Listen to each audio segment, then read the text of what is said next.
In the previous segment, we explained that after the agricultural revolution, people created more and more complex societies, such as cities and kingdoms and empires. And these complex societies, just like the simpler societies of archaic foragers, were ultimately based on the human imagination, on stories that we invent and tell one another. The social order is an imagined order.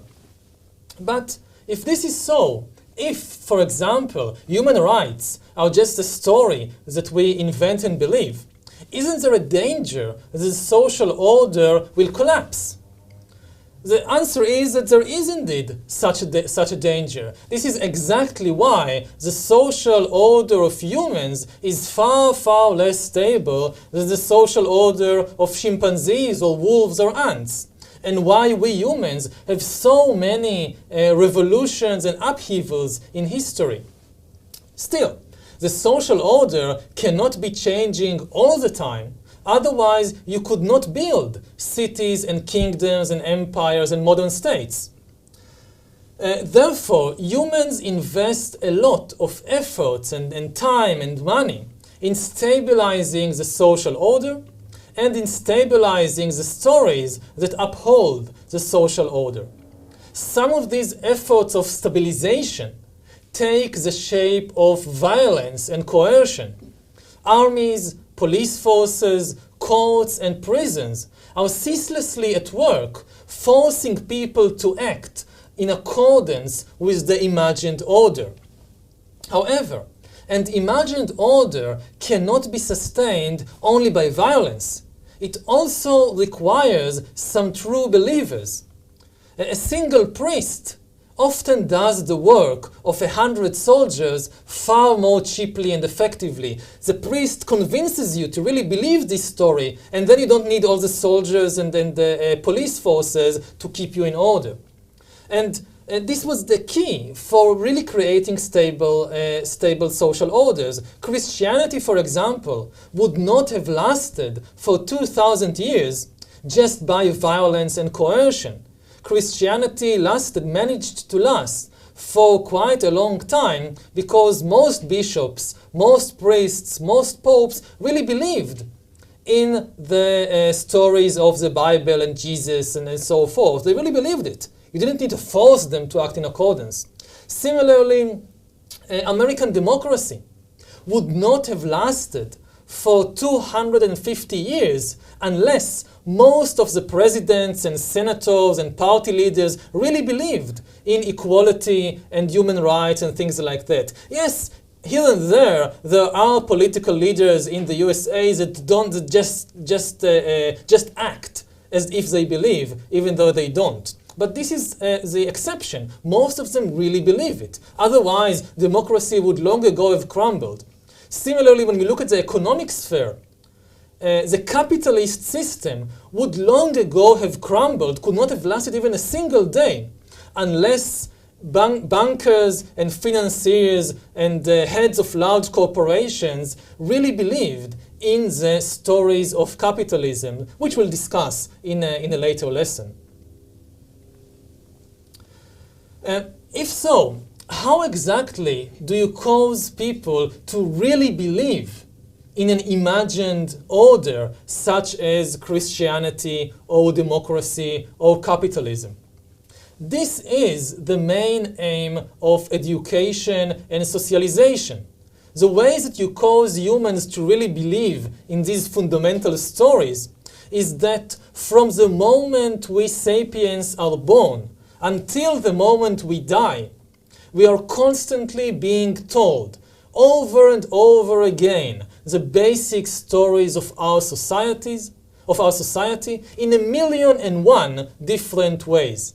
We hear these stories in words, as fairy tales, as dramas, as songs, as political propaganda. We also see and touch and smell and taste these fundamental stories in paintings, in architecture, in food fashions, and in clothing fashions. For example, people today, at least in the Western countries, they believe in equality. So it's fashionable for rich kids and also for rich grown-ups to wear jeans.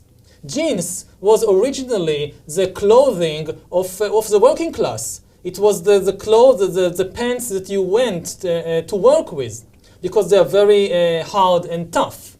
But because we in modern Western society, we believe in equality, and we don't like this idea of different classes and rich people and poor people, so the rich people, they also dress in the working attire, the working clothes of the poor people.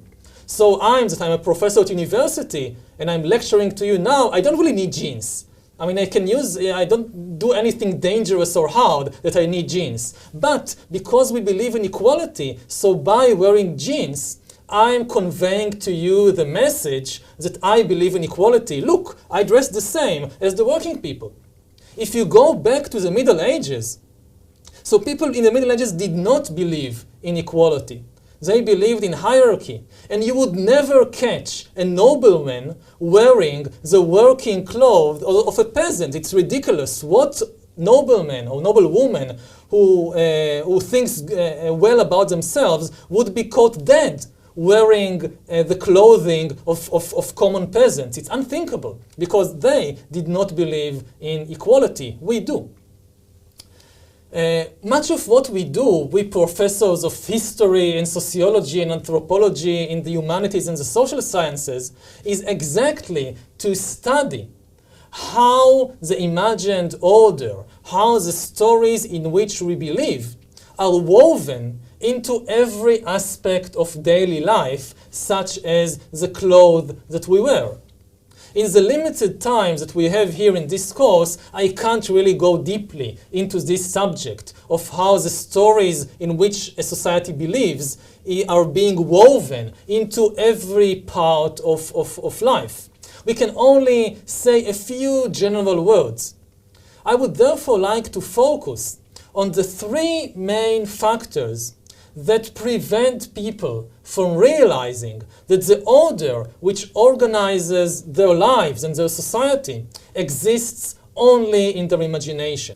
First, even though the imagined order exists only in our minds, we try as much as possible, or society tries as much as possible, to link it with the actual material reality which surrounds us. In order to be really powerful and influential, the stories must leave the sphere of the mind and begin to shape the material world of objects around us. Let's take an example from architecture. Most Westerners today believe not only in equality, they also believe in individualism. They believe that every human being is an individual whose worth, whose true value does not depend on his or her position in the social hierarchy, and does not depend on what other people think about you. The main idea of individualism is that each one of us, you and me, we have within ourselves some kind of brilliant ray of light that gives value and meaning to our lives. In modern schools and kindergartens, for example, we tell our children that if their classmates make fun of them, they should just ignore it, because their classmates don't really know who they are. They don't decide what is your true value. Only you yourself, you know your true value, so you don't need to take much account if the other kids are laughing at you. Now, this story of individualism has had immense impact on modern architecture. Because we believe in individualism, the ideal modern house is divided into many, many small rooms, so that each child could have a private space of his own or her own, a private room, hidden from view, providing the child maximum autonomy. This private room very often has a door, and this door can be locked by the child, and even if mother and father want to enter your room, You have in many houses the right to lock the door, and they have to know, even though they pay for everything, if they want to go into your room, they have to knock on the door and ask permission to go inside, and it's not nice if they go through your stuff and look in your private diary and things like that. And very often kids have a lot of autonomy, real autonomy in their rooms about, for example, how to decorate it. They put all kinds of posters of rap singers and football players on the walls, and they decide how their private space is going to look like. And this reflects the ideal of individualism. Somebody who grows up in such a private and closed space cannot but imagine himself or herself to be an individual. Somebody whose true worth, whose true value emanates from within myself and not from what others are thinking about me. Now, in contrast, in the Middle Ages, noble men, noble women, they did not believe in individualism. The medieval nobility believed that the true value of people is determined by their place in the social hierarchy and by what other people are saying and thinking about them. For a nobleman to be laughed at by other people, even children, was a horrible indignity. Noblemen taught their children to protect their good name in society, even at the price of their lives. If other kids, a nobleman's father would tell his or her daughter, if other kids are laughing at you, then you must protect your honor even at the price of your life, because your true value does not come from inside. It comes from what other people are thinking and saying about you. So this was the value system of the Middle Ages.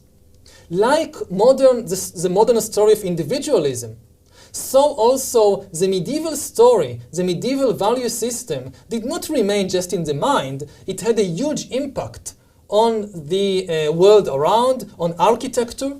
The home of a medieval nobleman, the castle, rarely had private rooms for individual children. The teenager son of a medieval baron, he did not have a room of his own in the second store of the castle with a door that he can lock, and he could not decorate the rooms the way he liked, putting posters of all kinds of famous knights on the walls and swords and axes and whatever. The teenage son of a medieval baron did not have a private room. He slept and he grew in big halls, sleeping and eating and being all the time in the presence of other people. And this is how he came to believe that his true worth depends on what others are saying and thinking about him, because he was all the time surrounded by other people. There was no private space or private time which he could be only with himself and in which he could shape according to his own individual wishes. So this is the first way in which the imagined order is stabilized. We don't just tell stories with words. We turn the stories in which we believe into houses, and then we live inside them. And these houses shape our minds and make it easier to believe in these particular stories. The second way, the second thing that helps to stabilize the imagined order is that the imagined order shapes not only our houses and our material environment, the imagined order also shapes our deepest desires and wishes. Most people do not wish to accept the fact that the order governing their lives is imaginary, because it's the imaginary order that controls and shapes the most fundamental wishes of the people. Even what people take to be their most egoistic, the most personal desires, in fact, usually is programmed, is determined by the imagined order of their society.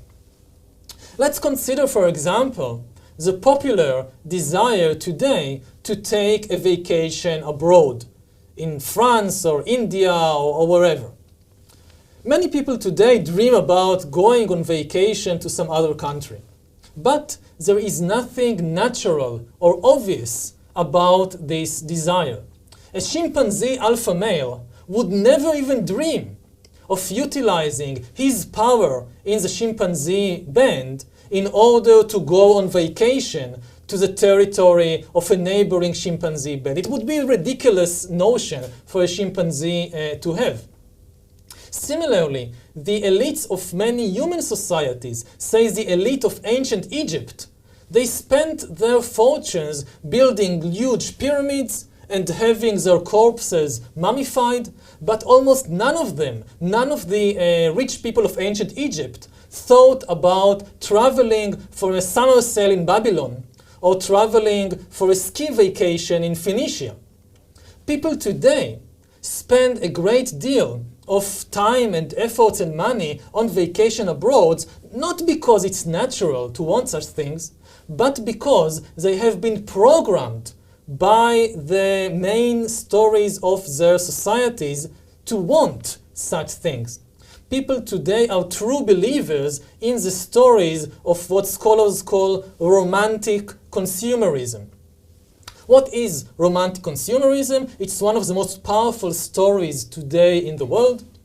Romantic consumerism is a mesh, is a combination between two of the dominant late modern ideologies, romanticism and consumerism. Romanticism tells us that in order to make the most of your life, of your human potential, you must have as many different experiences as you can. You must open yourself to a wide spectrum of emotions. You must sample various kinds of relationships. You must try all kinds of different foods. You must learn to appreciate all kinds of different musical and artistic styles. One of the best ways, according to Romanticism, how to do all that is to break free from your daily routine, leave behind your familiar neighborhood and city, and go travel in a distant land, in a land where you can experience the culture, the smells, the tastes, and the norms and values of other people. We hear again and again and again the romantic story about how a new experience opened my eyes and changed my life. So this is Romanticism. Now consumerism, the other important ideology, tells us that in order to be happy, if you really want to be happy, according to consumerism, you must consume as many products and services as possible. If you feel that something is missing in your life, if you feel that something is not quite right, then you probably need to buy a new product, like a new car or new clothes or organic food, or buy something, or you need to buy some kind of service. Maybe you need relationship therapy. Maybe you need yoga classes, but you need to buy something to be really happy. And every television commercials, and you have probably watched thousands of them by now, every television commercial is another little legend about how consuming some product or some service will make your life better. So this is consumerism. Now Romanticism, which encourages a variety of experiences, combines perfectly with consumerism. The marriage between Romanticism and consumerism is what gave birth to the infinite market of experiences on which the modern tourism industry is founded. The tourism industry, one of the biggest industries today in the world, it does not sell you flight tickets and it does not sell you hotel bedrooms. The tourism industry sells you experiences. Paris is not really a city. In terms of tourism, Paris is considered to be an experience. And India is not a country. India is simply another kind of experience. And skiing in the Alps is not a sport, but a third kind of experience. People do it because they want the experience. The consumption of all these experiences is supposed to widen our horizons, to fulfill our human potential, and to make us happier. And this is why, when, for example, a multimillionaire and his wife quarrel with one another, he may seek to patch things up by taking her on an expensive vacation to Paris.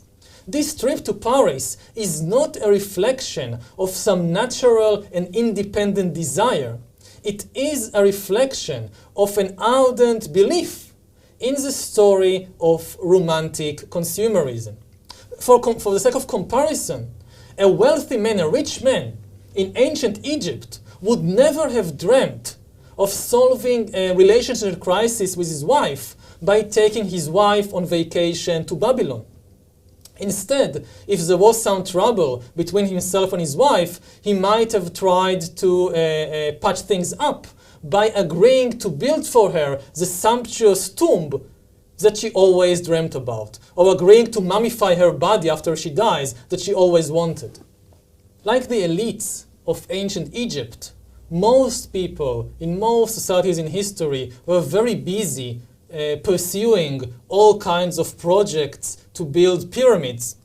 Only the names and sizes and shapes of these pyramids changed from one society to the other. For example, these pyramids may take the form of a penthouse overlooking Fifth Avenue in New York, or they may take the form of a suburban villa with a big swimming pool and lots of rooms and then 3 cars and so forth. People are so busy pursuing these fantasies that they seldom stop to ask themselves why they believe in them in the first place. So the first thing that stabilizes the imagined order is that it is embedded in a material environment, for instance, our houses.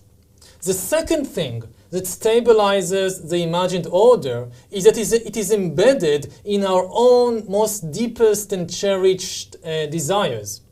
And the third thing that stabilizes the imagined order is that it is embedded not only in the desires of a single person, but of countless people.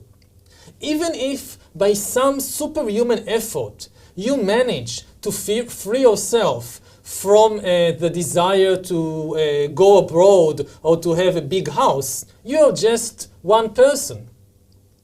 In order to really change society, you have to convince millions of strangers to behave like you and to cooperate with you.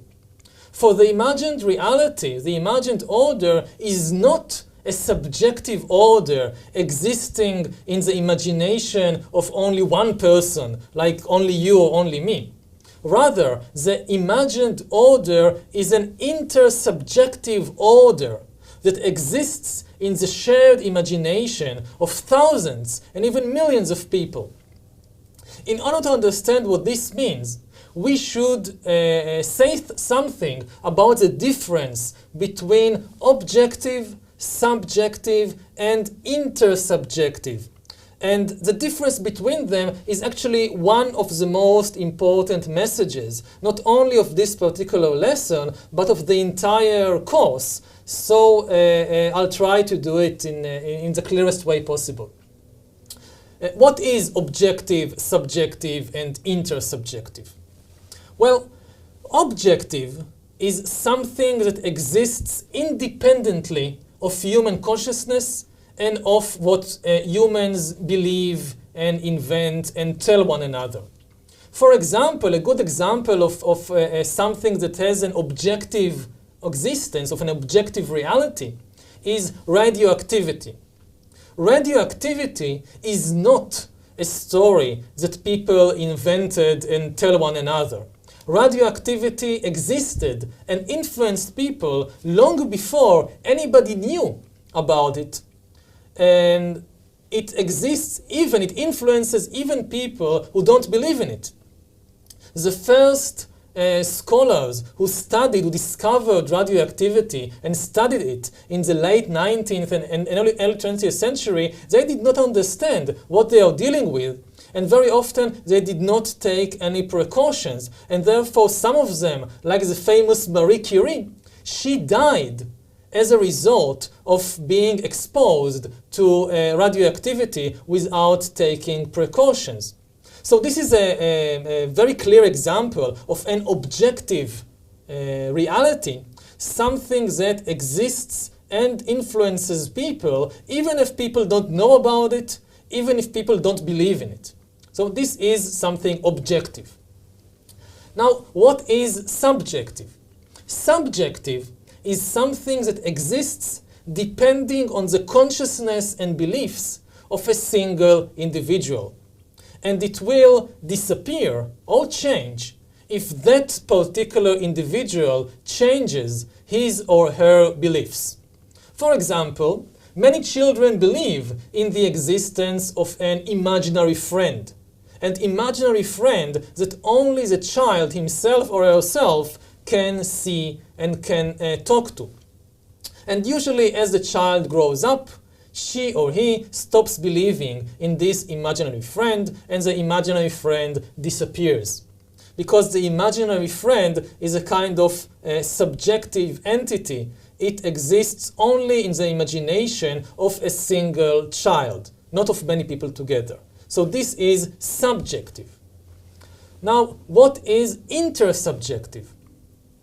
Intersubjective is something that exists within the communication network that links the subjective consciousness of many individuals. If a single individual changes his or her beliefs, or even dies, it is of little importance. However, if most individuals in the network die or change their beliefs, then the intersubjective phenomenon will mutate and change or completely disappear.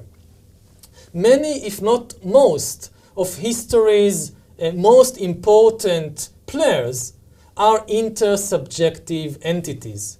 Gods, nations, human rights, money, corporations, and so forth, they are all intersubjective entities. They are not imaginary friends of a single individual, but they are not objective entities and forces like radioactivity. Take Peugeot company again as an example. Peugeot company is not a subjective entity. It is not the imaginary friend only of the manager, of the CEO of Peugeot. The company exists in the shared imagination of millions upon millions of people. After all, why does the CEO himself or herself believe in the existence of the company? Because many other people also believe it. Like the board of directors, they also believe it. And all the lawyers and secretaries and employees of the company, they also believe that Peugeot exists. And all the bankers and all the brokers on the stock exchange and all the car dealers, they also believe that Peugeot exists. And the managers, the CEO's mother and father and friends, they all believe that Peugeot exists. So this is why the manager too, the CEO too, believes in its existence. What will happen if only the CEO of Peugeot company will stop believing in the existence of Peugeot company? What will happen is that they'll put him in the nearest mental hospital and just appoint somebody else to fill his position. Peugeot company does not depend on the belief of a single person, so the change in the belief of a single person won't harm it. Similarly, things like the US dollar, the currency, the dollar, human rights, or the United States of America itself, they exist as intersubjective realities within the shared imagination of millions upon millions of individuals, and no single individual can threaten the existence of the dollar or human rights or the United States by changing his or her beliefs. If, for example, I alone would stop believing in the dollar or in human rights or in the United States, it wouldn't much matter to these entities. Because again, they are intersubjective. in order to really change them, you will have to change the beliefs of millions, hundreds of millions of different individuals. Obviously, it's not easy to accomplish such a huge change, to change the consciousness of millions, hundreds of millions of people simultaneously. In order to do such a thing, you would usually need the help of some big organization, such as, say, a political party, or a religion, or an ideological movement. You will have to make millions of people cooperate in order to change one of those big intersubjective entities. However, in order to establish such complex organizations like a new religion or a new political party, you would need to convince many strangers, millions of strangers, to cooperate with one another. And this will happen only if these strangers believe in some other shared myth, in some other shared story. It follows then that in order to change an existing imagined order, we must first believe in an alternative imagined order. In order, for example, to dismantle Peugeot company, you first need to imagine something more powerful than Peugeot company, like the French legal system. If you believe in the French legal system and a judge say, dismantle this company, it broke the monopoly law, then you destroy it. And similarly, if you want to change the French legal system, you would have to believe in the existence, you would have to imagine something even more powerful than the French legal system, such as the French nation. In the name of the French nation, you could go about changing the French legal system. And what if you want to change or to dismantle the French nation itself? In that case, you would need first to imagine the existence of some even more powerful intersubjective reality like the European Union. And then you might have a chance to change or destroy the French nation. So in this sense we see that there is no way out of the imagined order. When we break down the prison walls of one imagined order and we think that we are running toward freedom, that's it. This story no longer controls us. In fact, what is happening is that we are running into the more spacious exercise yard of a bigger prison. Because the only way to stop believing in one big story is to start believing in an even greater and more complicated story. This then is how you build an effective imagined order in which millions of people might believe for decades and centuries and millennia. You embed it in the material environment that surrounds the people, and you embed it in the deepest beliefs and desires, not only of one person, but of millions upon millions of people. If you can do that, then you can create a successful society. If you cannot do it, then you cannot create a stable society. Even if you have all the food in the world, it won't help you. If you have lots and lots of food, but you have not managed to convince all the people in your society to believe in the same fundamental stories, then the social order will crumble, no matter how much food you have in your possession. But even if you have these two conditions, you have food, and you have that millions of people believe in the same story, still, it is not enough to construct really big cities and kingdoms and empires and states. You still need a third ingredient. You still need something more than food and an imagined reality. What is the third necessary ingredient will be discussed in the next segment.